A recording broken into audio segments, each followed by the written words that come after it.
자, 수행이 위로 올라가고 있죠. 욕구가 오른쪽으로 가고 있죠. 밑에 그림이 보이시나요?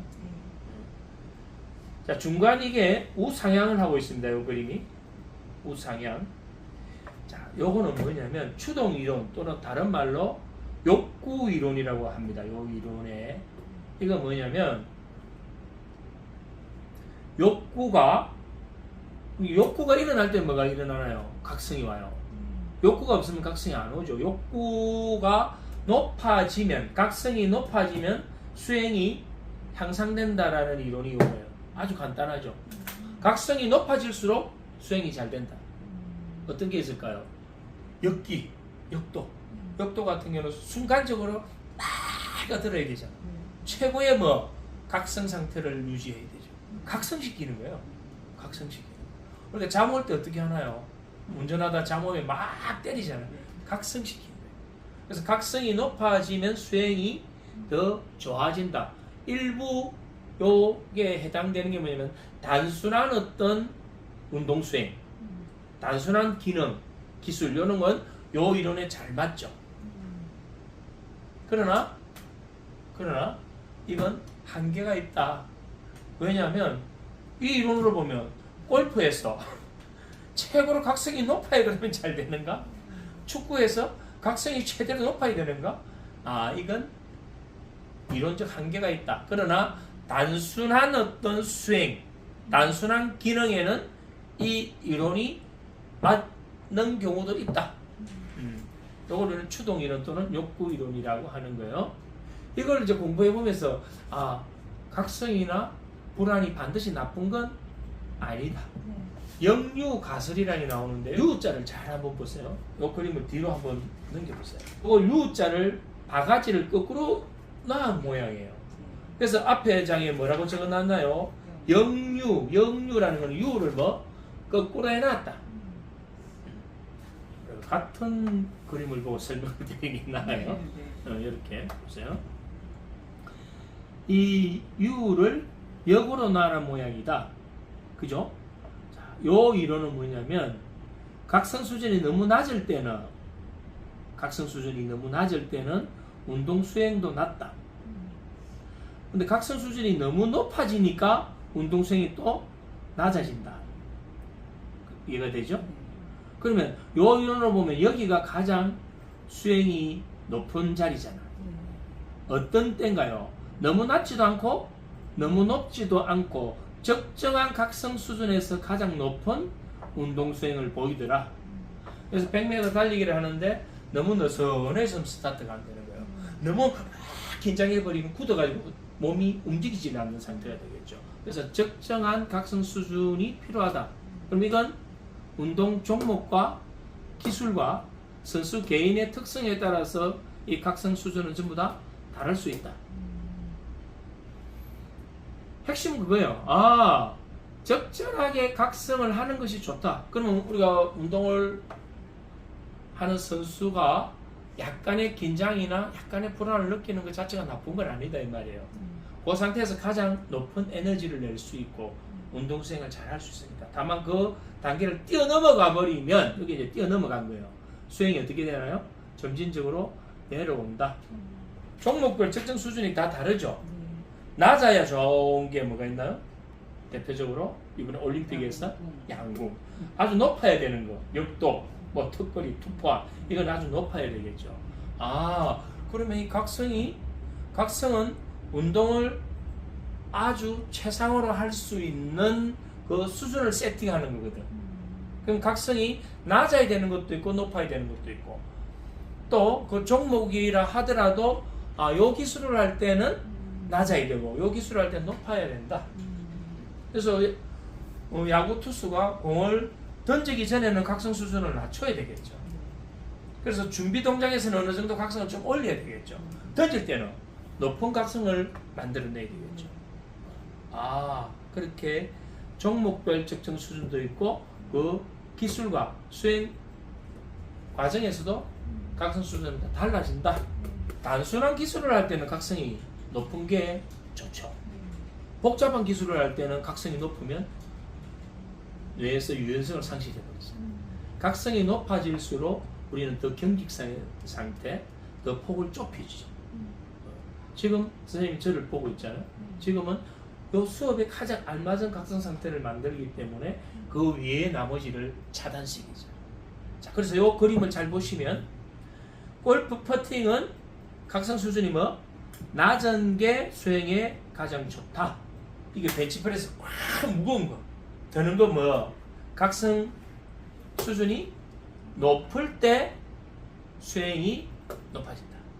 요것도 이제 이런 걸 알아놓으면 코칭하는데 이제 도움이 되죠. 초보자들에게는 어떻게 하라는 이야기예요? 각성 수준을 낮춘 상태에서 해주려면 초보자에게 겁주지 말아야 이 말이에요. 처음에는 아주 낮은 수준의 과제를 줘가지고 각성을 최대한 낮은 상태로 수행을 하게 만들고 점점점 내가 뭐 운동 기술이 이제 발달되면 수행이 이제 익숙해졌다 이 말이에요. 그럴 때는 각성을 좀 높여야 된다. 이미 익숙해져 있는 선수들에게 매번 낮은 각성 상태에서 자 너스하게 자 해만큼 해봐 이러면 재미가 없어지는 거예요. 이미 어느 정도 올라온 선수들에게는 더 각성을 높여줄 수 있는 뭔가 푸시를 가져야 되는 거죠. 선수 개개인마다 다르더라. 아 A 선수는 요 정도의 각성을 시켜주고 했을 때 가장 잘하더라. B 선수는 요거 가지고는 약하더라. 좀 높여주는 게 좋더라. C 선수는 이만큼 높여줄 때 가장 수행이 잘 나타나더라. 결국 뭐 선수 개개인에 맞는 그런 코칭이 필요하다. 저는 항상 관찰을 하죠. 관찰을 해가지고 이 선수는 여기에 이게 제일 중요한 건 상담이든 코칭이든 어떤 이론의 선수를 집어넣으려고 하지 말고 그 개개인 선수에게 맞는 처방을 해주는 게 가장 중요해요. 그러면 이 A 선수는 저번에 조금 각성을 높여줬더만은 두려움, 불안을 학습해가 오히려 수행에 방해를 받더라. 그럼 이 선수에게는 조금 낮은 단계의 각성을 줍니다.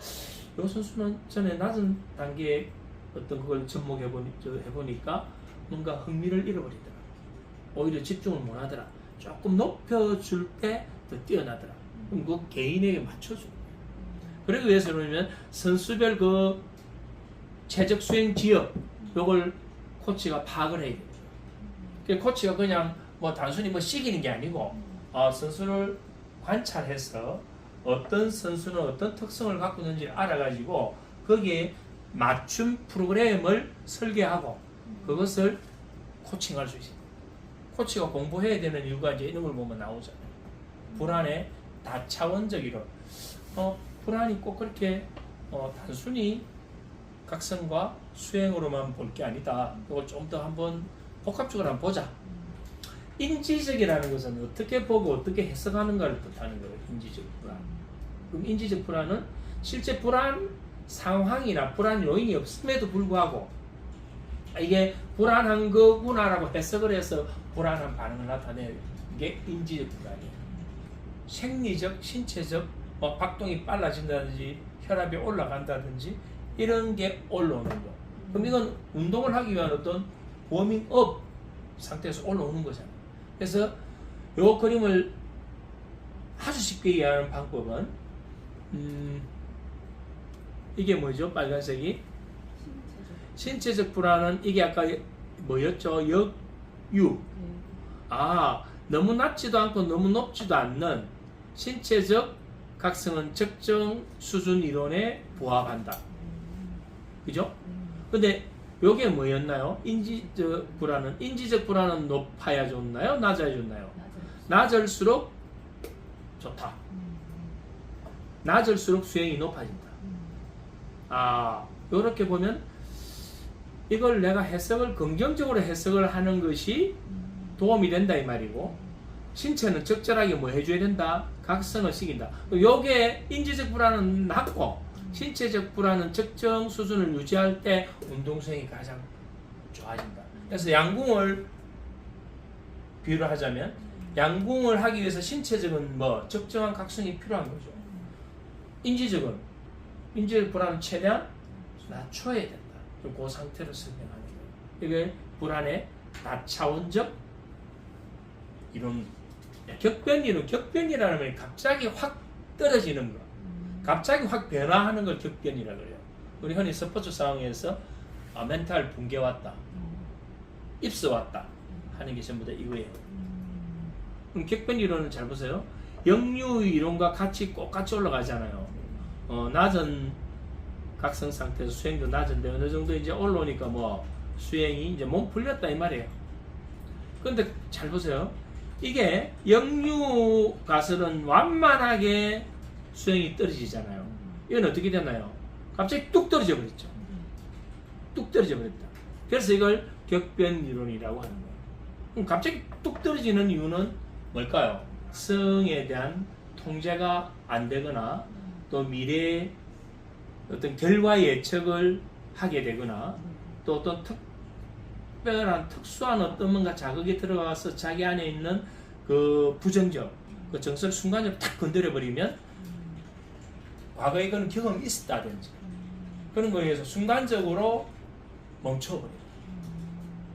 이걸 격변 이론이라고 해요. 자, 그러면 이거 중요한 게 이렇게 됐을 때 어떻게 해야 되는가가 이제 중요해요. 이렇게 됐을 때. 일반적인 우리가 이거는 수준을 좀 낮추거나 높이는 어떤 게 되는데 이거는 확 떨어졌잖아. 그래서 이때는 세팅을 새로 해야 돼요. 만약에 이 상태가 된다면 그걸 멈추고 이완을 시키죠. 이때 이제 이완을 시키는 게 호흡 훈련이라든지 이완 훈련을 시켜서 완전한 이완을 시켜줘야 돼요.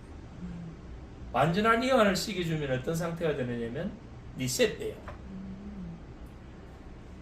완전한 이완을 시켜줘서 여기서 대부분 이제 이걸 극복이 잘 안 되는 이유가 뭐냐면 여기서 다시 올리려고 하는 거예요. 안 올라가요, 이거. 확 떨어졌기 때문에.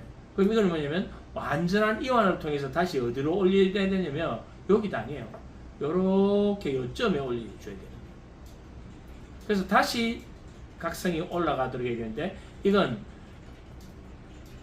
거꾸로 이렇게 올라오려고 하게 되면 효과가 없다.